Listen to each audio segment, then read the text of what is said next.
और मुझे ये कहना है कि ये जो चयन आयोग बना हुआ है, ये नया आयोग गठित हुआ है और इसके पीछे इसके कुछ उद्देश्य हैं। तो इसमें जो प्रक्रिया हम लोग करेंगे, अभी तो सब कुछ मेरे लिए भी नया है, तो मैं वहाँ पहले जाऊँगी और वहाँ पर चीज़ों को पहले देखूँगी और मेरा मानना कि मैं एक कमेटी बनाऊँगी और कमेटी के माध्यम से पहले समीक्षा करूँगी कि इसके पहले कि चयन किस प्रकार से हुए, इसमें किस प्रकार के सुधार की आवश्यकता है, और सुधार को लेकर के मेरा प्रयास होगा कि मैं एक प्रस्ताव बनाऊँगी और उस प्रस्ताव को मैं अब शासन को भेजूंगी और शासन से मेरे प्रस्ताव को जब स्वीकृति मिल जाएगी और शासन का जो सुझाव रहेगा तो उसको अमल में लेते हुए मैं इस पर काम करना प्रारंभ करूंगी। लेकिन मेरा फोकस पूरी तरह से यही रहेगा कि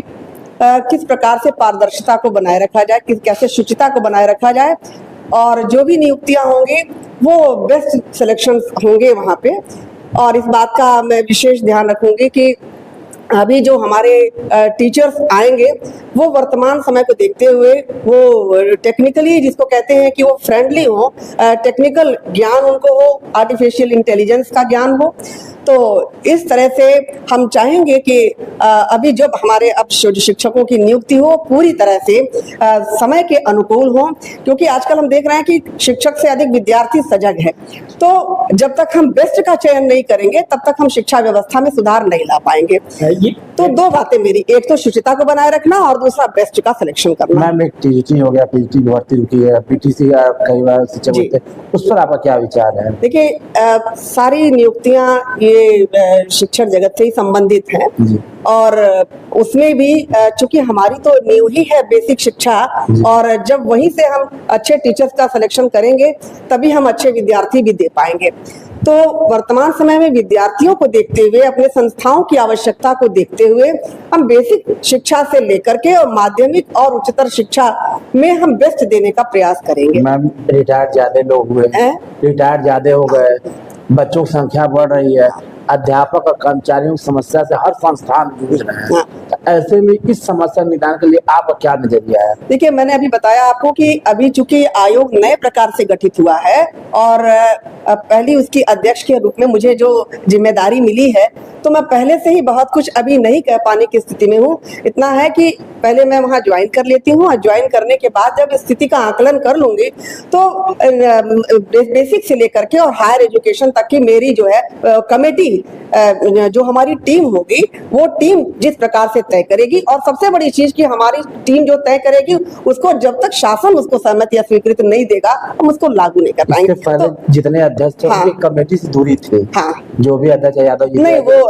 सदस्य दूरी बनी थी, तो क्या उस दूरी का समाज से खत्म करेंगे? बिल्कुल बिल्कुल हम चाहेंगे कि, क्योंकि हम किसी विशेष व्यक्ति का चयन इसमें नहीं करेंगे और इसमें यह है कि जितना ही हमारा कम्युनिकेशन होगा, चीजें खुल करके सामने रहेंगी, तो हम आमने सामने की स्थिति में बैठ करके ही और लोगों से विचार विमर्श करके ही इस पर कोई योजना बना करके और उसके बाद से एक प्रोग्राम चल रहा था, कई जो आयोग के मेंबर बना हाई फाइव है, लेकिन उसके कारण वहाँ वेतन कम है। हाँ, एक 75 है, उससे कम ही आ रहा है। देखिए, वेतन पैसा अपनी जगह है और प्रतिष्ठा, सम्मान और हमारा जो देश के भविष्य है, हमारे बच्चे हैं और बच्चों को बनाने वाले हमारे शिक्षक हैं। तो अगर हम वेतन पे न जा करके हम थोड़ा सा यही करें कि हम कुछ समाज को दे सकें, पारदर्शी रूप से हम अच्छे शिक्षक दे सकें, तो जो समाज में सुधार ला सकें, बच्चों का विकास कर सकें, तो वहाँ वेतन मायने नहीं रखता, क्योंकि वहाँ जो भी जाएगा इन सब स्थितियों का आकलन करने के बाद ही जा रहा है। तो ऐसा नहीं कि वहां जाने के बाद से हमें पता चलेगा और निर्णय हमारा बदलेगा। तो ये सब कुछ सोच करके ही हमने भी कदम बढ़ाया है कि पैसा ही महत्वपूर्ण नहीं होता है और हमारे लिए समाज और देश महत्वपूर्ण है। मैम, एक तो आपका अच्छा होगा, आप एक पेपर क्वेश्चन, पहला अध्यक्ष कौन होगा तो आपका नाम आएगा जी। अब बच्चों को एक नंबर जरूर मिल जाएगा उस पर, क्योंकि इतिहास जब जब लिखा जाएगा तो पहले अध्यक्ष का नाम परीक्षा जरूर पूछा जाता, तो आपका पहला नाम आएगा। कई IAS भी इस लाइन में थे, कई बड़े अधिकारी, इनका उनको पछाड़ के आपका नाम ना आया। देखिए, इस बारे में यही कहना है कि देखिए किसी भी विश्वविद्यालय या शिक्षण संस्था या हायर एजुकेशन को जितनी अच्छी तरह से कोई शिक्षक समझ सकता है और उसकी व्यवस्था को, चाहे शिक्षण व्यवस्था हो, व्यक्तित्व विकास को हो, तो और मैनेजमेंट की भी बात जहां तक है, तो जहां तक एक शिक्षक इस बात को समझ सकता है, मेरे ख्याल से शायद एक आईएएस या प्रशासनिक अधिकारी केवल प्रशासन तो कर सकता है, लेकिन ओवरऑल जो देखने की बात होती है वो शिक्षक बेहतर ढंग से समझ सकता है। तो जो मुझे ये दायित्व मिला है प्रथम अध्यक्ष के रूप में, तो मैं पहले एक शिक्षक ही हूँ, उसके बाद से अध्यक्ष हूँ। तो मेरा पूरा यही प्रयास होगा कि मैं शिक्षकों के साथ, शिक्षण व्यवस्था के साथ न्याय कर सकूं। मैम, जो टीजीटी भर्ती रुकी है, जो टीजीटी पीजीटी भर्ती रुकी 2021 वाली, और कुछ शिक्षक भर्तियां, उस पर आपका क्या नजरिया, क्या भर्ती कब तक हो? देखिए, मैंने आपको बताया कि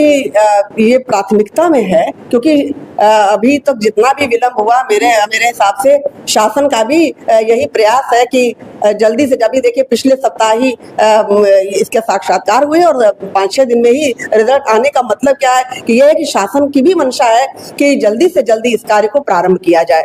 तो वहां जाने के बाद मेरी तुरंत की प्राथमिकता होगी कि जो इस तरह के कार्य रुके हुए हैं उनको प्रारंभ कर दिया जाए। अच्छा मैम, ये भी देखा जाता है कुछ शिक्षक दोस्त की तरह पेश नहीं आते स्टूडेंट, उस पर क्या कहना चाहिए? दोस्त की तरह? जी, देखिए, शिक्षक जो है अंदर से तो दोस्त की तरह होता है, लेकिन ऊपर से उसे एक अनुशासनात्मक व्यवस्था भी प्रदर्शित करनी होती है, क्योंकि शिक्षकों के हाथ में ही अनुशासन है। अगर हम सबसे दोस्त की तरह से बात करने लगेंगे तो बच्चों में भी अनुशासन नहीं रहेगा और हम अपने जो हमारा लक्ष्य है उसमें हम सफल नहीं हो पाएंगे। तो शिक्षक और विद्यार्थी में एक